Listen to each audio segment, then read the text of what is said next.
Seja muito bem-vindo e muito bem-vinda ao primeiro episódio do podcast do Compre Aluga Agora de 2025. Se você ainda não se inscreveu, não se esqueça de se inscrever no nosso canal no YouTube e de deixar o seu like e seus comentários, porque é o que a gente mais gosta de ler. Eu sou a Ana Carolina, co-CEO do Compre Alugue Agora, e nesse episódio a gente vai trazer uma pessoa muito especial, que também é do ramo imobiliário. E eu tô aqui com a minha dupla dinâmica de sempre. Rodrigo Svezia, vou até olhar para outra câmera aqui agora, hein? Rodrigo Svezia, CMO do Compre Alugue Agora. E assim, eu vou te dizer, Aninha, tá difícil hoje, tá difícil segurar a empolgação, porque é o primeiro episódio da temporada 2025 do nosso podcast. Vale lembrar que Foi o mais ouvido do mercado imobiliário. foi o mais ouvido do mercado imobiliário no ano de 2024, o que não é pouca coisa.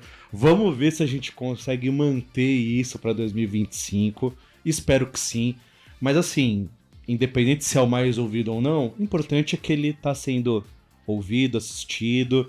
A gente tem recebido feedbacks muito legais, muitas sugestões de convidados, muitas perguntas. Isso é muito bacana, porque quando a gente pensou em montar esse projeto no começo de 2024, a ideia era essa, era trazer convidados que pudessem trazer perspectivas diferentes sobre o mercado imobiliário, para justamente a gente trazer olhares complementares sobre o mercado, porque aqui a ideia é a gente trazer informação, mas óbvio, informação de uma forma prazerosa além de tudo. Então, dito tudo isso, quero apresentar o nosso primeiro convidado do ano, que é o Joel, arquiteto, dono de escritório de arquitetura, e eu já vou ter que contar um negócio aqui pro pessoal, Joel.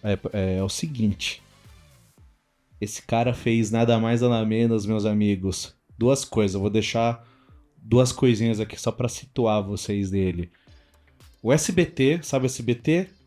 Só isso. E o prédio residencial mais alto de São Paulo ou do Brasil? São Paulo. De São Paulo. O que não é pouca coisa, porque o que não falta é prédio alto nessa cidade. Então a gente tá com um convidado aqui que não tá pra brincadeira. Joel, muito obrigado por você vir aceitar nosso convite. A gente tava querendo já há algum tempo trazer o olhar de um arquiteto, Sim. né? Então a gente ficou muito feliz quando você aceitou nosso convite. E a gente sempre começa dessa forma, não vai ser diferente contigo, ainda mais o primeiro episódio da temporada. Ah, não, começa do seu jeitinho. 2025. Começar do começo? Começar pelo famoso... Começar Começo. pelo famoso começo. Mas então, Joel, queria te perguntar, contar um pouquinho da sua trajetória profissional, como é que você vê aí que a arquitetura pode e ajuda no mercado imobiliário como um todo. Bom, eu comecei há 35 anos em arquitetura, foi quando eu me formei. Eu, na realidade, comecei na profissão como cenógrafo no SBT. Olha. Na época do Bozo, do Viva a Noite. E trabalhei um ano lá, foi quando me cadastrou, né, pelo conhecimento que eu adquiri dentro de televisão, de fazer o SBT agora. Mas o meu sonho sempre foi realmente fazer edifícios, prédios, né? Então trabalhei, pedi a conta no SBT e montei meu escritório de arquitetura há 35 anos. Aí de lá para cá fiz perto de 400 e poucos prédios em São Paulo. Onde eu atuo mais é na Jardim Anália Franco, no Tatuapé, na Zona Leste. Lá eu fiz em torno de 170 prédios. Caramba, Inclusive, pouquinho, hein? inclusive o mais alto residencial de São Paulo. E eu sempre levei assim, muito em consideração o que o mercado pede. E a gente só consegue essa conversa do mercado quando a gente recebe uma visita de um corretor, quando o corretor... Porque o corretor no stand de vendas, ele fala o que o pessoal está pedindo, né? Então, talvez por causa disso que meus projetos têm sido algum sucesso, ou sucesso de venda, né? Porque eu escuto muito o que o pessoal de corretagem fala, o que pede, o que está pedindo dentro o comprador no stand de venda, o que ele eu gostaria disso, eu gostaria daquilo, né? E os corretores me falam e eu tento colocar isso no meu projeto. E tem dado certo. Né? Com certeza. Os projetos têm vendido bastante. 170 prédios, dá pra dizer que deu pra fazer uns prédios bons aí. Só na Zona Leste. Só na Zona Leste. São 400 e poucos em São Paulo. Cara. E por que a Zona Leste? Eu nasci lá. Eu montei meu escritório lá, né? Eu peguei o começo da Zona Leste, que era muito fraco, que não tinha empreendimentos imobiliários, né? Isso há 35 anos atrás. Começou o preço de custo lá, que onde começaram a sair vários empreendimentos a preço de custo, apartamentos grandes, apartamentos... Então, eu montei o meu escritório exatamente nessa época. Uhum. Foi nessa época que aí começou a vir projetos assim a todo momento. Talvez por isso que eu fiz tanto, sabe? Porque eu tava na hora certa. No lugar certo. No lugar certo. E essa parceria, desde o começo, você sempre teve contato com corretores de imóveis, imobiliárias? Sempre, eu tenho amigos corretores lá. E sempre em contato, sempre xeretando o que eles querem, sabe? O que o pessoal pede, o que o pessoal achou do projeto. Porque na realidade a gente desenvolve o projeto de arquitetura ele é desenvolvido para o ser humano, né? Tanto para utilização, né? Então, a arquitetura é arte maior, né?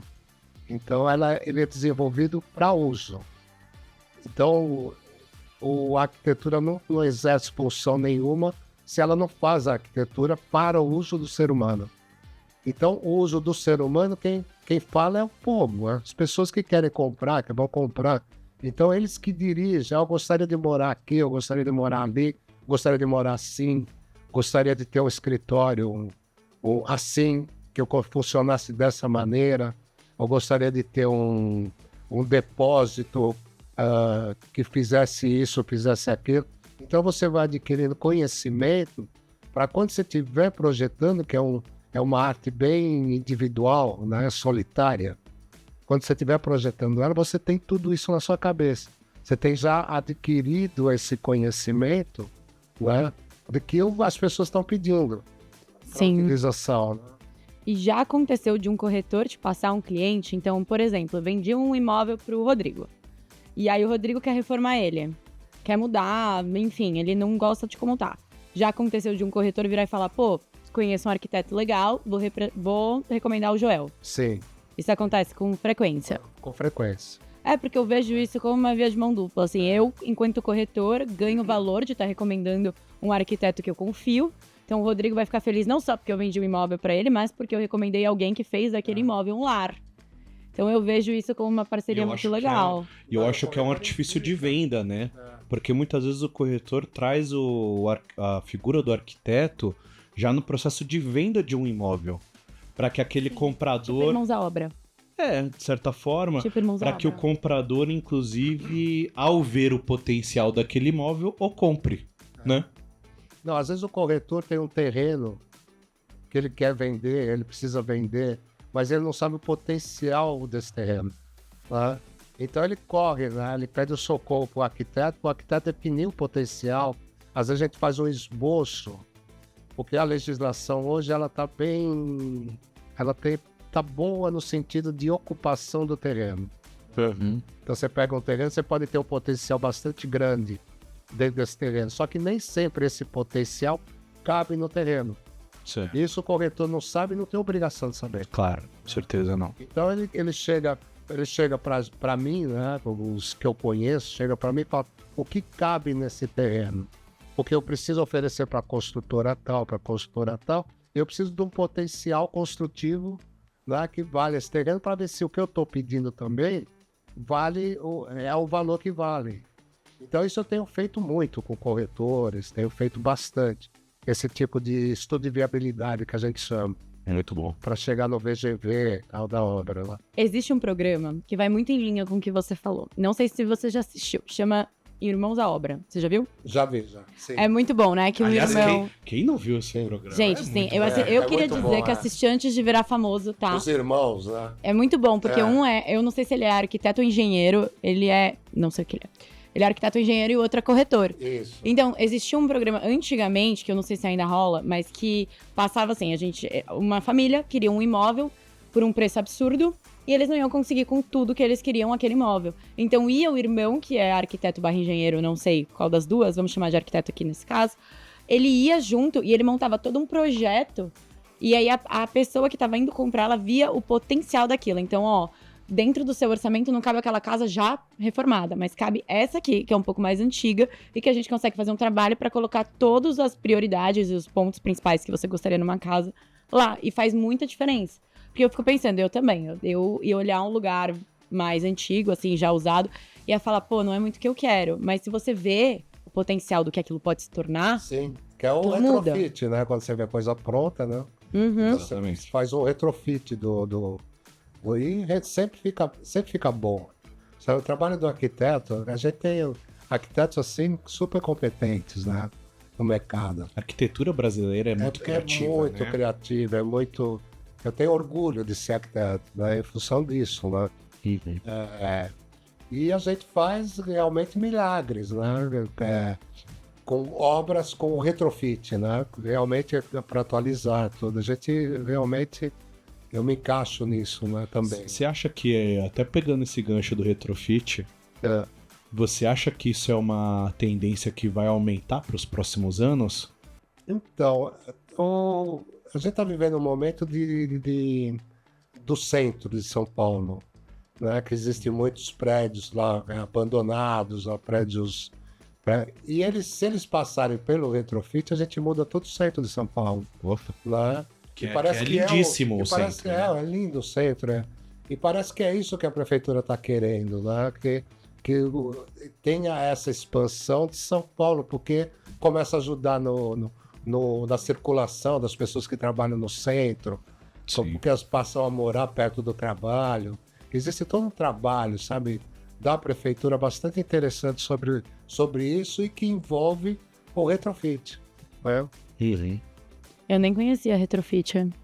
Pra mim tá sendo novidade. Eu sei que o Copan todo, se você olha, tem algumas unidades, né, que são todas modernas, assim. Aí tem uma que é toda rosa, que é uma que eu queria, inclusive.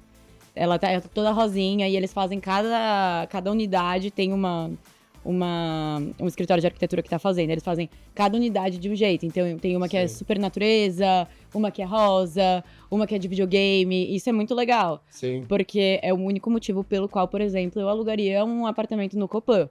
Porque eu tenho um pouco de medo da região, ainda mais sendo mulher, à noite, enfim, meio perigoso. Mas pra ficar dentro do quarto rosa, eu super iria no Copan. Mas tem um lance que é o seguinte, né? Quando a gente fala de retrofit, você pega esses prédios antigos, que muitos estão mal cuidados, já bem deteriorados e tal, mas são prédios numa localização muito boa e são construções muito boas, só tão antigas e mal cuidadas. Você faz um retrofit respeitando o projeto original, né? Puta, fica muito maneiro. Faz renascer, renasce o local, porque a arquitetura você interfere, na realidade, com todo ser humano. Né? Com o que mora, com o que passa lá todo dia, né? Sim. Se o cara vê uma coisa agradável todo dia, acorda, vai passear, vai correr na rua e ver obras bonitas, é prazeroso. A vida do cara já se torna diferente. E às vezes a solução é muito mais um caminho como esse do que você derrubar e construir um do zero. Ah, com certeza. Até pra você também, às vezes, respeitar uma linguagem de outras épocas, né? Exatamente. Porque se você vai construir do zero, você não vai construir do zero com aquela linguagem, né? Eu moro perto da Augusta, né? Sim. E fizeram um retrofit muito legal de um prédio ali, já quase perto da Paulista, né? Pô, ficou muito legal. E é bem isso que você comentou, né? Porque era um prédio que ele tava todo ferrado, né, tal. Não sei se estava abandonado, mas talvez até tivesse. Ficou maravilhoso, respeitando totalmente a identidade original. É residencial, eu acho que até já tem gente morando lá. Eu não sei detalhes do... Mas, pô, ficou muito legal. Ficou muito legal. Agora, você imagina você levar isso pro centro inteiro, né? Exatamente. Tem edifícios maravilhosos. Maravilhosos. Centro, né? Porque tem muita construção no centro, mas construções do zero. E que, tudo bem, é importante ter também. Mas seria legal também, nessa revitalização do centro, ter mais esse processo de retrofit, né? Eu tinha uma pergunta, é uma dúvida mesmo. Quanto você acha que vale a pena reformar, eu proprietária, reformar o meu imóvel e vender ele depois de reformado, quanto que isso valorizaria o meu imóvel? Ou você acha que, na sua opinião, vale a pena eu vender do jeito que está, vamos dizer que está... Eu moro lá há 12 anos, nesse que eu tô agora. Vender do jeito que tá, tem questões que poderia melhorar, enfim, e depois abonar, entendeu? Tirar uma parte ou do aluguel, ou então da venda, pra pessoa depois arcar com esses encargos. É uma pergunta difícil, porque o que acontece é o gosto de cada um, né? Se você vai fazer uma reforma, você vai fazer ela pro seu gosto, né? Você acaba... Sim. É tipo um alfaiate, né? Então, você está falando uma casa, né? Vamos dizer uma casa. É. Então, é tipo um alfaiate, que às vezes não agrada o mercado, né? Sim. Então, para você fazer... Você tem tipos e tipos de reforma, tá? Então, você tem a reforma que você vai fazer para vender. Então, você precisa estar dentro do mercado. Uma coisa mais abrangente. Abrangente, mais comercial. Sim. A título de venda para o residencial. Quando é uma coisa para você, é a personalidade sua. Mas Você então isso existe. Tem gente que reforma pro comercial, para vender. Pro comercial. Então ele vai o quê? Ele vai pegar opiniões, inclusive de corretores, entendeu? Quero melhorar a minha construção. O que eu colocaria nessa construção que ajudaria a vender? Sim. Né? De um preço melhor, numa condição melhor. E você vai procurar o quê? O que eu faria para mim na minha casa? É diferente, né? Você não vai pro mercado, você vai pro pessoal. Eu vi isso no Irmãos à Obra, que eles têm o cuidado de, tipo, a parede ela é amarela, porque eu gosto de amarelo. Sim. Mas você vai vender, pinta de branco. Sim. Porque dá espaço pra pessoa que entrou se imaginar morando ali, às vezes pôr uma outra cor na parede. O branco é muito neutro, né? Então funciona pra uma maior gama de pessoas do que, por exemplo, o meu amarelo. Eu vejo que até tem decoração pra venda, então eles tiram aquelas famílias de quadro. Porque a pessoa ela não consegue se imaginar morando ali se tem a foto da minha família lá.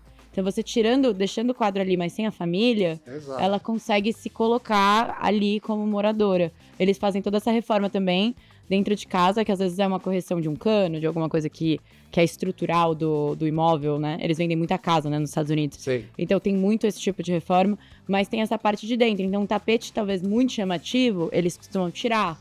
Porque é muito do meu gosto. É muito pessoal, né? Aham. O pessoal não é o comercial, não é o que vê. Porque você pode gostar ou não, Sim. né? E você precisa tentar atingir o maior número possível do que gostam. Sim. Então tem aquelas coisas que é o branco, Uhum. entendeu? É um tapete mais... E nada neutro. que comprometa, E né? por mais que a pessoa que compre vai botar um amarelo, um laranja, o que quer que seja, é mais fácil ela se imaginar lá com uma coisa neutra Sim. do que Exatamente, chegar lá né? e ter uma parede amarela, enfim, sei lá. Sim. Sim. Faz É sentido. uma estratégia de... Porque muitas vezes quando você tá... Igual você tava vendendo seu imóvel, né? Trazendo novamente o tema de Sim. que você tava vendendo seu imóvel. Sim, Você tava vendendo seu imóvel. Vendi. Você Vendeu? saía pra galera Vendi. visitar. Cara, pra falar a verdade, em algumas vezes sim, outras eu ficava lá, mas Mas o ideal seria que você saísse pra pessoa visitar com o o corretor. ideal seria. Então, porque imagina que Mas seja... ficava lá eu e minha cachorrinha, que aliás, eu brinco que a minha cachorra ajudou a vender o... Ajudou a vender. Você acha que ela tem responsabilidade? Ela tem carisma. Ela tem carisma. mesmo. É, Vendo você e ela, foi mais por ela Teve do uma que... pessoa que tava visitando, até perguntou, se comprar o cachorro fica, né? O cachorro não fica não. Mas ela ajudou. o cachorro é família, cara. Cachorro é família, que isso, mas eu acho que deu uma ajudada. Mas com pessoa, eu acho que com você lá, como não é o ideal, O ideal é não. dá um negócio, sabe? É. Assim, tipo, não pessoa é meu, fica é dele mais- ainda, a casa dele, eu não consigo me E a pessoa imaginar. fica menos à vontade pra andar ali. Porque tá só a pessoa e o corretor, se ela também tem que dar uma criticada, ela critica. Se eu tô lá, não vai falar, sofá horrível, tô do lado. Espero que não fale isso, né? Não, mas a sua sorte é que mas a não- mulher dele também é arquiteta, né? Então a esposa é casa arquiteta. dele tava show. Então tava Então show minha a casa tava... Tava show pra venda. Então apesar de eu ter ficado lá durante algumas visitas, não deu pra atrapalhar, a casa tava direitinho. Não foi ruim o suficiente. Exatamente. A gente ia te perguntar algo mais sobre você. É. Então, qual construção, ou qual edifício, enfim, o que você fez que tem mais a sua essência? Que você fala, pô, esse aqui é o projeto da minha vida. Perguntinha complicada. Na Ah, realidade, vou deixar com você. eu gosto de todos que eu fiz. Senão Mas não tem tinha um- feito. Não tem um.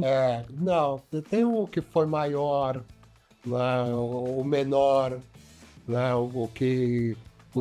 talvez o que deu mais trabalho. Vamos nisso, Mas então. todos são- Qual que deu mais trabalho? O mais trabalho foi o SBT. Responsa, né? Responsa. Responsa. Fazer aqueles estúdios, de fazer.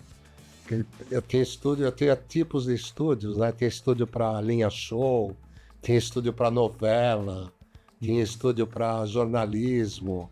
São 8 estúdios, né? E você já tinha Vai. feito antes ou foi a primeira vez? Não, foi a primeira vez, acho que o primeiro arquiteto que fez um complexo de televisão inteiro fui eu. Caraca! Que Então, responsa. foi desde a fábrica de cenário, contra-regra, rouparia, adereços, para depois ir para a parte artística, camarim, tudo. Projeto gigantesco. Tudo Né? eu. Nossa. SBT eu falo que até a cadeira do restaurante eu desenhei. É mesmo? É. É cheio de peculiaridades. Então foi bem trabalhoso e legal, né? Sim. Legal, vi artista todo dia, né? Nossa, deve ter sido muito legal. Foi divertido. Eu ia Depois 10 eu de 10 fiz- tietar. Depois eu fiz a Casa dos Artistas também. Que foi Não Ah, sei é. se vocês sabem, Que faz faz com- marco. tanto o cenário de palco, quanto onde o Silvio Santos ficar, quanto o cenário da casa, a decoração da casa. Projeto legal. Mel também. Que legal. E É tinha, muito legal. tinha todo um esquema, né? Câmera, 36 câmeras que funcionam nos quartos, em todo lugar. Banheiro, tem que ter câmera. Casa artística É. Supla, Alexandre Isso, Supla. é isso mesmo. Eu sei quem são. Sim, Eu estão aí até hoje, Verdade né? que é. Eu sei quem são. Só faltava não saber quem era o Supla, né? Que Eu legal. ouvi, e você pode. Eu tô criando um quadro. É mito ou não é, tá? Porque eu ouvi falar que a casa do BBB, ela é toda projetada, inclusive as cores e tudo, pra instigar a confusão. Então, por exemplo, tem muitas cores, é muita intensidade num lugar só. E isso é pra irritar, é pra pessoa já estar um pouco mais arisca. É pra dar o programa, né? Senão não dá o programa. Se todo mundo ficar fica meditando. Isso é... Mas tem, não tem? Tem isso.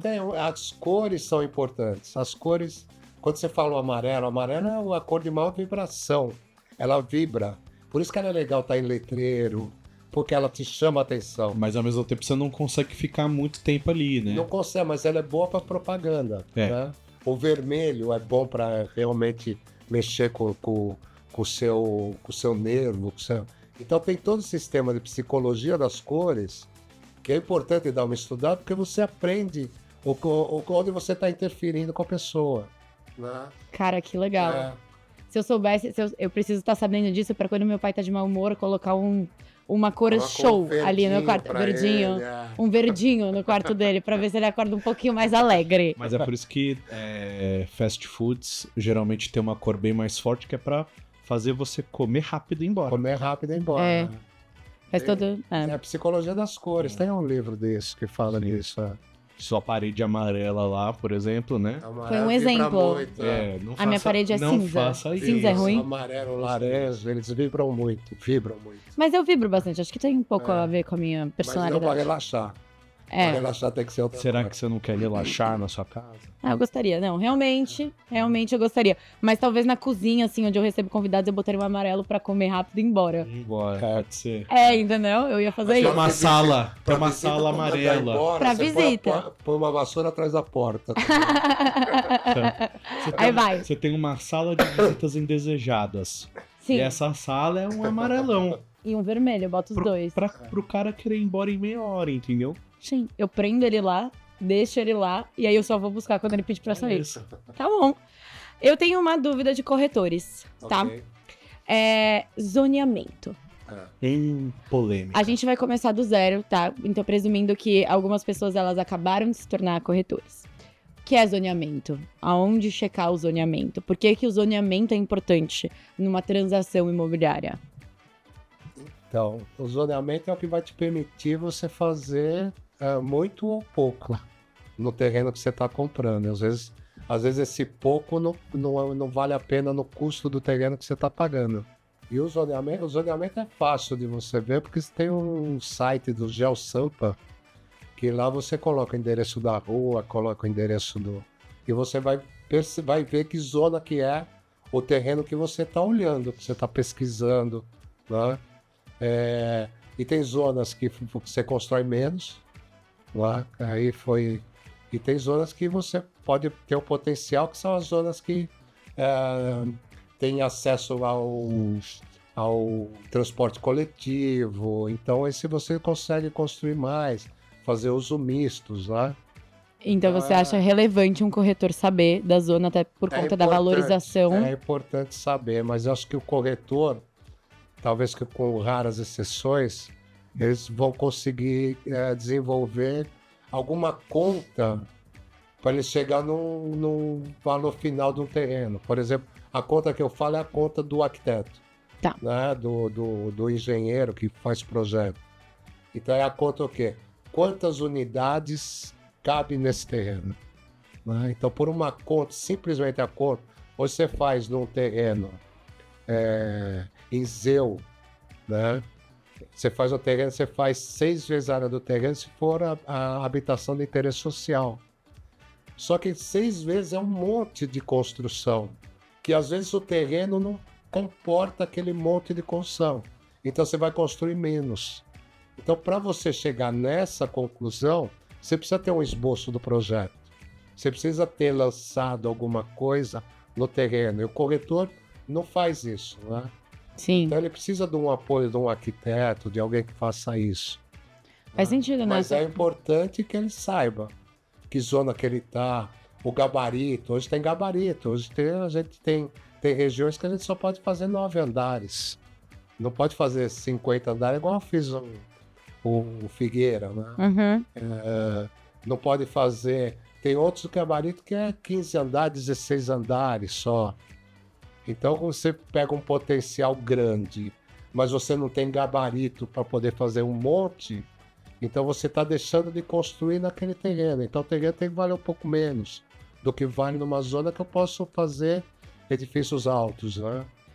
Eu acho que até para o corretor é uma imagem muito negativa, né? Vamos lá, eu te vendi para você construir um prédio. Eu sei que a sua intenção é construir um prédio de 20 andares, mas eu te vendi numa zona que você não pode passar do 9º. E aí? Nossa, imagina, eu iria entrar com uma ação, tá? Contra esse corretor, porque eu ia me sentir enganada. Uma vez que o contrato... Precisa do apoio de um arquiteto, de alguém que faça essa conta para ele. Precisa. Sim. Como o arquiteto precisa do corretor para desenvolver um programa que vende, que o mercado aceite. Né? Sim, é um mútuo, né? É um mútuo, tem que trabalhar em parceria mesmo. E, João, você sente que essa parceria na prática, ela existe de verdade? Olha, do meu ponto de vista, existe. Né? Eu tenho feito bastante parcerias com corretores, trocando esse tipo de informação. Porque ele vai me ajudar a trazer o cliente, entendeu? Porque, na realidade, é uma conta que a gente faz, de uma certa maneira, não tem custo isso, porque ele não pode ficar cobrando do corretor uma coisa que vai ajudar ele a vender, e ele tem assim, a vontade, ou não a obrigação, porque ninguém tem obrigado a nada, de indicar quem fez aquela conta, porque não é todo mundo que vai chegar na mesma conta, né? Que nem ele leva para um determinado cliente, ou um terreno, que eu fiz a conta, o cliente não vai ter interesse de procurar outro arquiteto para fazer a mesma conta que eu fiz, entendeu? Uhum. Porque é conta, não é estudo, não é projeto, não é... É uma conta que a gente faz relativamente rápido, né? E o corretor vai vender com segurança pro cliente dele que cabe aquilo que ele está falando que cabe. Aí o cliente dele vai conseguir fazer a conta de... Aí eu vou construir essa torre aqui, vou construir por tanto, né? E vou vender por tanto. Então eu vou conseguir ter um lucro, vou conseguir... Né? Que é o que movimenta o mercado, né? Sim, claro. Então ele precisa ter bases sérias, né? Para isso. A gente sempre vislumbra essa parceria corretor e advogado, mas é muito interessante a gente estar trazendo o corretor e o arquiteto, porque realmente se complementam, né? Eu vejo como uma oportunidade de negócio para vocês e uma oportunidade de melhora até de atendimento do corretor que é colocado como trabalhar com especialista. certeza, né? O corretor é trabalhar com a certeza do que ele está oferecendo, né?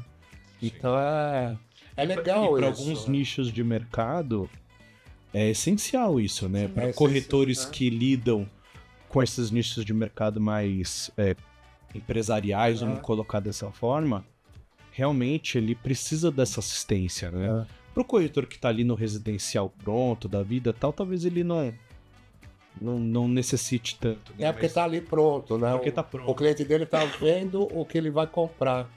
Mas o que tem corretores de áreas, né? O cara vende terrenos. E aí como é que faz, né? Aí ele não pode, não pode vender no escuro, né? Acho que dá, acho que cabe, acho que dá.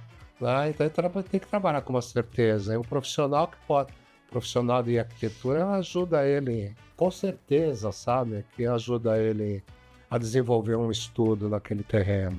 Eu tenho 2 perguntas. Posso fazer? Claro. Bom, uma é... Eu acho que por mais que a gente recebe bastante corretores, né? É um podcast do mercado imobiliário.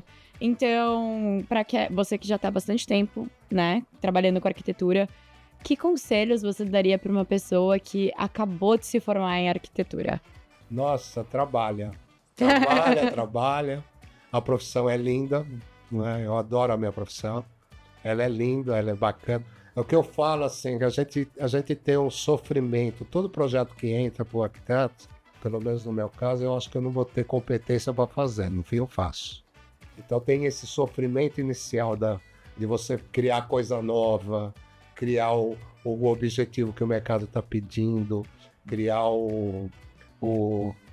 fazer a coisa diferente, né? Atendendo sempre o objetivo da utilização do ser humano. Então, quando o arquiteto começa a pensar nisso, formado em arquitetura, a hora que ele passou esse momento difícil, e que foi, como eu trabalho só com prédios, né? Então ele foi para o mercado, vendeu, o resto é tudo festa. Então é festa de lançamento do prédio, é festa de entrega do prédio, aí tá todo mundo feliz. Entendeu? Então a profissão ela é feliz, é uma profissão feliz, alegre. Sabe? Que tem que trabalhar muito. Tem que trabalhar muito. Tem que trabalhar muito. Mas quando a gente gosta, é fácil, né? É, mais fácil, com certeza. E eu tenho uma outra pergunta do ponto de vista de proprietária. Então, tô ali buscando meu imóvel, vejo uma foto. Isso acontece com muita frequência, viu? Então, a gente tira aquelas fotos, às vezes, naquele ângulo, sabe? 0,5 da câmera. Okay. Que conselho você dá para aquele proprietário que quer comprar um imóvel e, por exemplo, mora em outro estado e ele só vê fotos, então ele não tem noção, ele tá vendo só fotos. Como ele pode se prevenir de chegar num imóvel e ser ou muito menor, ou não tá do jeito que parece nas fotos? Eu já tive muito essa impressão de que era muito maior e quando eu fui visitar, era minúsculo. Tá. Então, supondo que ele não pode visitar, pede medidas, tira foto com medidas, eu já vi gente fazendo isso. Que conselho você dá para esse proprietário que vai comprar um imóvel fora do estado e ele quer ter certeza do tamanho das coisas? Então, a arquitetura você precisa usar, né? Você precisa, é para seu uso, você vai viver ela, você vai aprender dentro dela, você vai... Então eu não aconselho ninguém comprar às cegas, né? Sem ver, porque as medidas são aquelas, né? Então ela pode ser muito pequena, como pode ser grande. A foto não vai te dar a sensação de você estar no ambiente. Sim. De você sentir o cheiro do ambiente, de você sentir o tato do ambiente. A foto não vai te dar isso. Então eu aconselho realmente olhar, ver. Levar uma fita métrica, né? Se sentir bem. Quando você entra no ambiente, que nem eu entrei aqui, eu me senti bem. Que bom, hein? Então, por quê? Porque tá de acordo com o que a gente espera, né? Agora, que você faz num banheiro muito pequeno, um quarto muito pequeno, você não vai perceber isso em foto. Você tem que realmente tá lá olhando, né? Comprar na certeza. Você pode perder um dia, entendeu? Uhum. No seu dia a dia, para ir visitar aquilo que você quer comprar. Uhum. Né? Ainda mais se for pra morar, né? Para morar, principalmente se for para morar, porque você vai viver todo dia. Exatamente. Você vai dormir e acordar lá. Porque, assim, você pega um apartamento de 100 metros quadrados versus outro apartamento de 100 metros quadrados. Então, os dois têm exatamente o mesmo tamanho. Mas dependendo de como é a planta dele, etc., as experiências são antagônicas. São. Um é mais aberto, um é mais fechado, um pega sol, outro não pega. Um tem mais terraço, outro tem menos. Já muda tudo. E você fala, e o tamanho é o mesmo. Às vezes é o tamanho é o mesmo, às vezes tá no mesmo prédio, né? O tamanho é o mesmo e são experiências completamente diferentes. E eu acho que isso também vai de corretor, sabia? Eu lembro que quando eu fui mostrar meu primeiro imóvel, meu pai falou, vai 1 hora antes e deixa a janela aberta. Porque o imóvel tava com a janela fechada. Deixa a janela aberta pra arejar. Porque aí a pessoa não vai entrar e vai ficar com aquele cheiro de ácaro, sabe? Sim. Tudo muito preso. Então deixa a janela aberta. Era um dia de sol, por exemplo. Então deixa aberto, especialmente o lado que entra sol, pra pessoa ver que entra. Não, o sol limpa o ambiente. Ele é bactericida, o sol. Sim. Então ele limpa o ambiente, ele deixa o ambiente mais leve. Né? Por isso que a gente projeta, né? Baseado na posição do sol. E o corretor tem que fazer bom uso desse tipo de... Ele tem que ter esse tipo de informação para fazer bom uso numa hora de uma visita. Então, o sol bate à tarde, vou marcar minha visita na parte da tarde, para que o sol esteja batendo no imóvel que eu vou mostrar. Eu acho que faz toda a diferença. Sim. Vender essa experiência na sua melhor forma, né? Exato. Porque, como eu já falei, é uma sensação, né? É a sensação. É uma sensação. Joel, você quer deixar uma mensagem para os nossos seguidores e para quem te assiste? Não, espero que vocês tenham gostado. Eu adorei estar aqui. Eu espero que tenham gostado do que eu falei. E é isso aí, gente. Usem arquitetura, façam arquitetura e usem corretor. Por favor. E por que não os dois, né? Os dois. Corretor e arquiteto. Corretor e arquiteto. Exatamente. É isso aí, gente. A gente queria te agradecer também, né? A mesa ficou pesada com tanta experiência, tanta bagagem. Hoje eu vi que você também tá no meio da vida. Você tá começando ainda, porque ele trouxe 170 prédios só na Zona Leste. Sabe a dica que ele deu? Trabalha. Então, é isso aí. Então, muito obrigada. Muito obrigada. Não, eu não vou nem falar de mim, eu gosto apenas de te atacar. Quantos prédios você fez? Amor, nenhum. Eu não fiz nenhuma vaga de garagem. Bom, eu queria agradecer a vocês por mais um episódio, pela presença. Muito obrigada. Não esqueça de deixar os comentários, por favor. E até o próximo vídeo, né? Muito obrigada. Obrigado, Joel. Obrigado a todo mundo. Até o próximo.